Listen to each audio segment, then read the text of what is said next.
now. I just want to say, I knew that we'd be the envy of every football guy in Canada.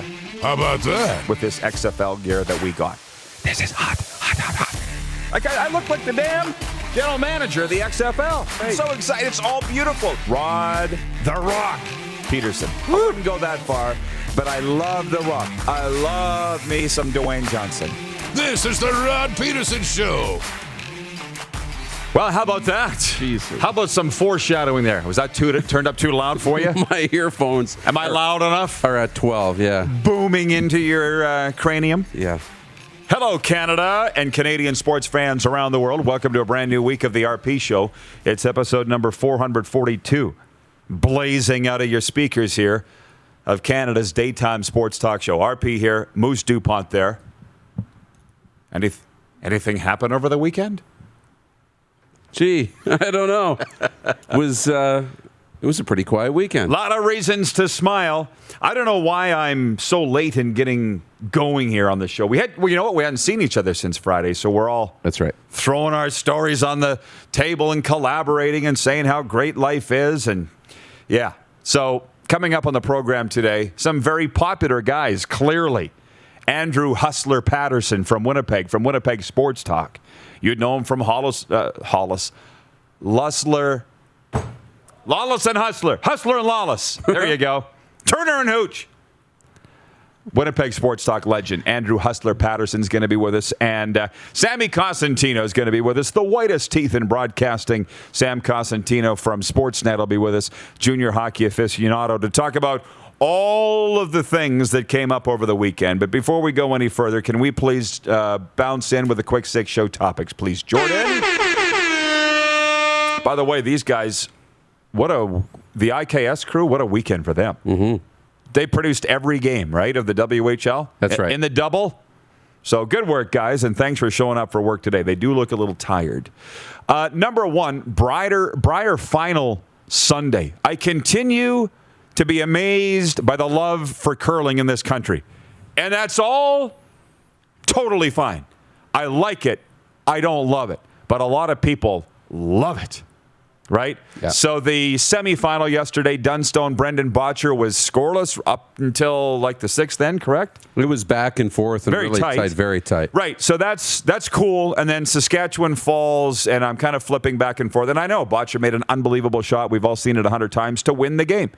Matt Dunstone from Team Saskatchewan, as the drought continues now of 1980 for this promise, says nothing to hang our heads about, and there isn't. They're in the top three teams in the country. And then into the final, and I've got friends from Alberta, frankly, who were needling me. Do you know what a guy said to me from Alberta? Does it feel like the 13th man? I was like, dude, I was actually watching golf, and I'm waiting for Connor Bedard at 4. So don't do that. Why? You have to do that, Alberta. We're trying to be friends, and then they just got to stick you. So then when you stick them back, you're a jerk, and you got to be canceled, and you're like, I don't get it. Like, they can have fun, but we can't. Again, needling people. Post-game trash talk. Don't do it. Don't do it, ever. So anyways, it set up the All-Alberta final. Cooey versus Botcher, and Botcher won, and there's dissension within Team Cooey, and they're angry at each other in the final, and I'm just like, wow, this is kind of like NASCAR. It's like you guys are getting just as excited for the drama around it than what's going on the field or the ice or the track, and that's all fine. It's totally fine. I thought it was a pretty wild Briar Sunday. Yeah, it really was. And the final was really good, but sorry, I shouldn't say the final was really good. I thought it was really bad. You know, it was missed shots, it was blanks, it was ones, and then it was mistakes that led to the points, right, in that Briar final. But for Botcher, I mean, that was 4 straight Briar finals, and he finally won one. So good for him, young curler who's got a really bright future. Might be, the next big bright future. And the one thing that came out of it was the winner of the Briar gets a berth into the Olympic trials in Saskatoon. Well, Botcher already had one. Cooey already had one. So going down the list, you'd think it would go to Dunstone. I'm pretty sure it doesn't. Now there's another event where that berth gets assigned to. Yep. So Dunstone doesn't have a berth yet, but you'd think if it's going to be in Saskatoon, there's got to be a Saskatchewan team representing at that playdowns to get people interested.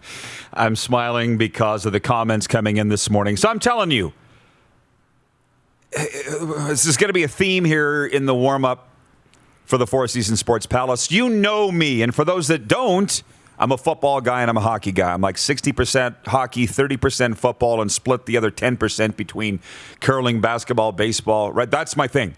So it's not like I don't dislike it.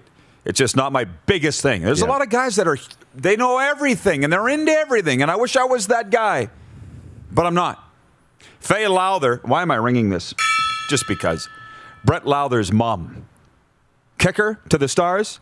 She writes in, "Hi, Rod. You know we love you and your show. Brett is back with the Saskatchewan Roughriders. I know the fans are overwhelmed. I know the fans in Nova Scotia are especially.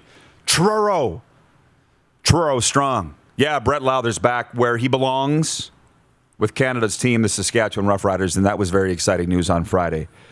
Moving on, I'm not going to spend as much time on this because you can get a ton of Drew Brees commentary in a lot of places, right? A lot. But he retired today. Drew Brees announcing his retirement. Actually, his 4 children did on a Twitter video. Was that this morning or yesterday? Yesterday. Okay, yesterday. Yeah. So my only question on this is he on your Mount Rushmore of quarterbacks all time for the National Football League? And I gotta say no. That's our poll question today for Capital Automall Universal Collision Center. Is Drew Brees on the Mount Rushmore of quarterbacks? And before you say no, consider this. He's number 1 all-time, we know, in yardage. And 2 more big stats. I think, is it completions and percentage? Yeah. 3 of the big ones. But off the top of my head, the Mount Rushmore of NFL quarterbacks, and don't at me, but they are Joe Montana, obviously, Tom Brady, Terry Bradshaw, and I'm sorry, I got to say Troy Aikman. I don't know why Troy doesn't get his due. 3 Super Bowls. What more is there? And I'm not saying I'm right. Those are mine. Yours? I got Montana, Brady, and Peyton Manning. 2. And then that's 3. Peyton Manning only won 2 Super Bowls. Sorry, right. I got Montana, though, Brady, and Peyton Manning in my top 3. And then the 4th is up for debate. Bradshaw and Aikman are good, but Brees might slide in there. I mean, Aaron Rodgers might end up in there by the time his career is done. But Drew Brees has done a lot of great things in the National Football League for a long time, and he's worthy of the conversation. Don McNeil in Central Ontario says Drew Brees gets honorable mention. No Mount Rushmore. Carlos Legena in Indianapolis watching. He says, all-time, no. Past decade, yeah. Fantastic debate, isn't it? Oh, yeah. And I love it. And I don't know how you could put Peyton Manning ahead of Troy Aikman based on Super Bowls, ladies and gentlemen.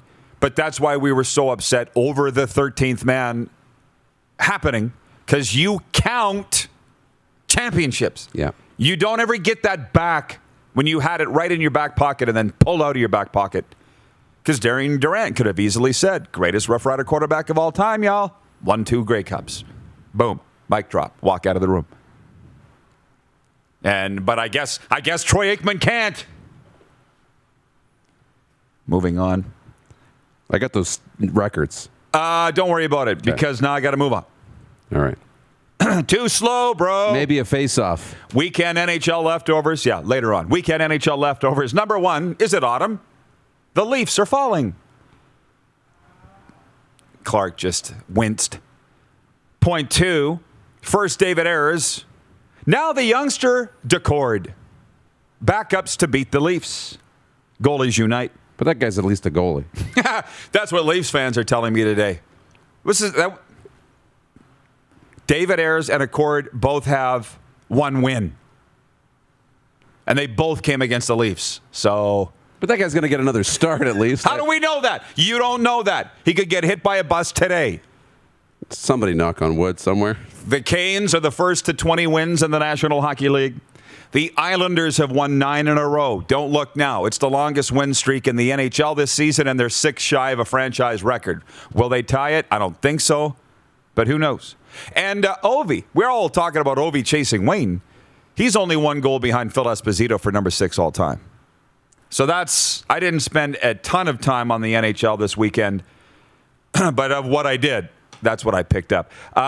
Point 4, Bedard versus Brayden Buzz, or Bedard and Brayden Buzz. Listen, I wish we had more time. Mind you, we could get into this with Sammy Cosentino and Hustler.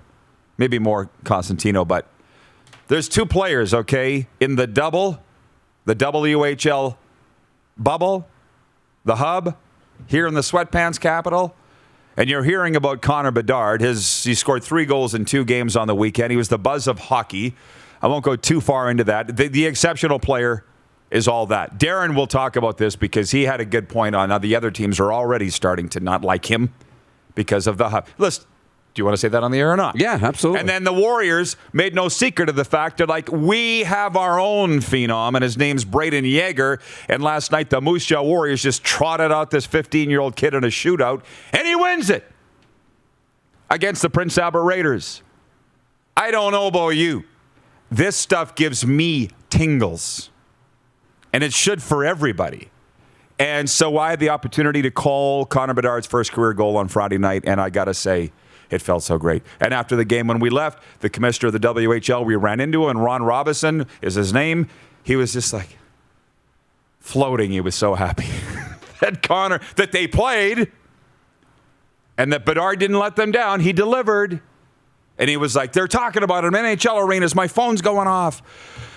Great stuff. And the Warriors are just saying they have their own guy, and he goes by the name of Brayden Yager, and they're 15. So I'm saying for the next 3 years, the greatest rivalry in junior hockey is back on track and set. But the other teams are getting sick of, for sure, Bedard already.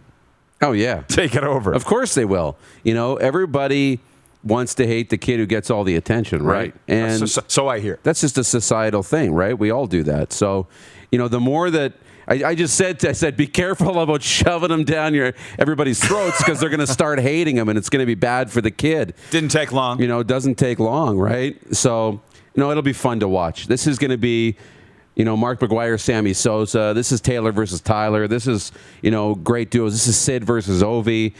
It's going to be fun to watch these two all year long. It really is. Viewer Corey Anaka writes in on YouTube, and he says, more CFL, please. Corey, I do the talking, you do the watching. Thank you. Point 5, the Raptors. They've lost, what, 4 straight or 5 straight? This is what I've realized. Although I know our betting partner, Come On Canada, we've got a little promotion coming up with the Raptors, and we're going to be talking about that later on. But this is what I've discerned. In Western Canada, they love the Blue Jays when they're winning. Overall, when they're winning, and they're in the pennant race. Yeah. And in the playoffs, bonkers in Western Canada. Raptors, love them when they're in the final. But until you get to the final, we got other stuff going on. John Kirby from Edmonton writes in, says, Rod, I was upset that you weren't calling the game on CHL TV Friday.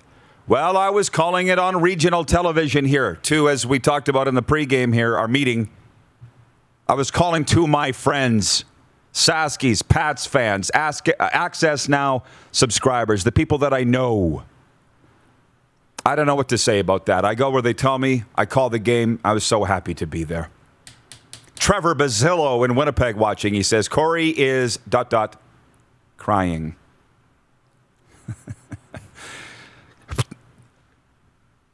Again, I know we got a lot of new viewers here. I'll do the talking. You do the watching. Like on Friday, I had a guy upset at me that we didn't talk anything about the Bedard debut. It was all football Friday. Now it's called Football Friday for Flame Tech, okay? Now it's Monday. Other things are going on. I'm not having it anymore. So if you don't like it, don't watch. Please. And our last leftover is CFL XFL Leftovers, and apparently a lot of people didn't agree with my take. You said it better than anybody, and even Clark said it. Clark said he watched my clip from Friday's show 20 times. Nowhere does he remember me saying, if you are not a season ticket holder, you're not a fan. I never said that. So I think for a lot of people, this was over their head stuff. There were other people that came around on it by Sunday and said, oh, I see what he's saying now. But I should have recorded what you said in the pregame meeting about how people misunderstood what I said. Look, If it's about spending money on the Grey Cup fan base or buying season tickets or spending a bunch of money on merch, I disagree with you. Because I don't do that, and I think I've got CFL in my heart and believe I'm as big of a fan as anybody. So I completely disagree if that's the point. Which it wasn't. But the point that you take out of it is that, they're trying to raise money, so they put out the Grey Cup fan base. You don't support that because you can't or you don't want to or whatever.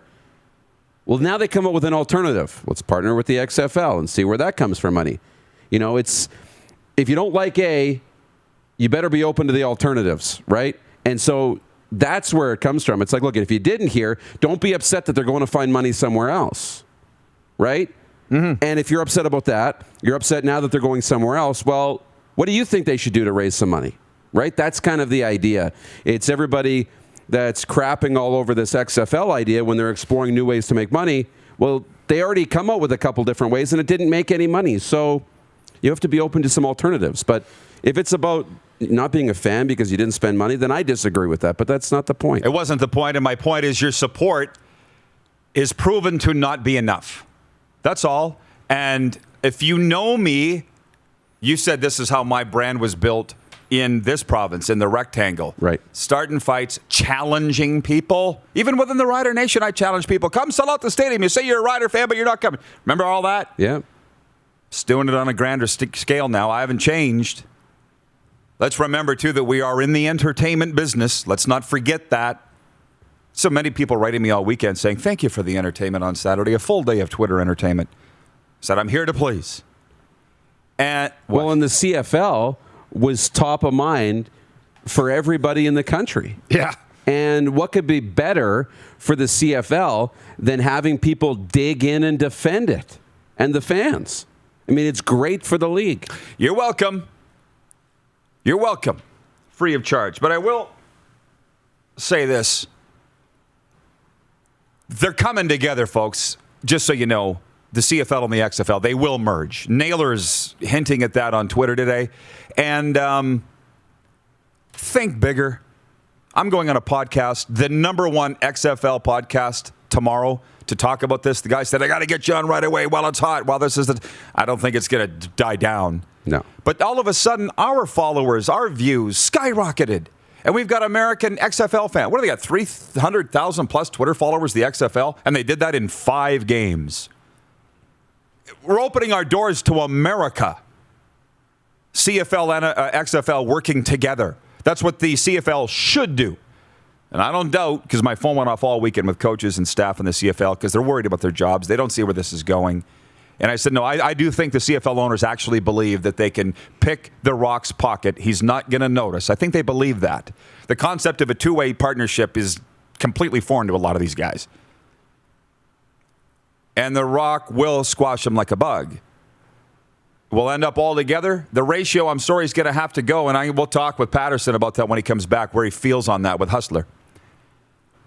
It's the only way the CFL is going to survive. Your support, thank you for being a season ticket holder for 40 years. Thank you for spending all your money at Christmas on merchandise.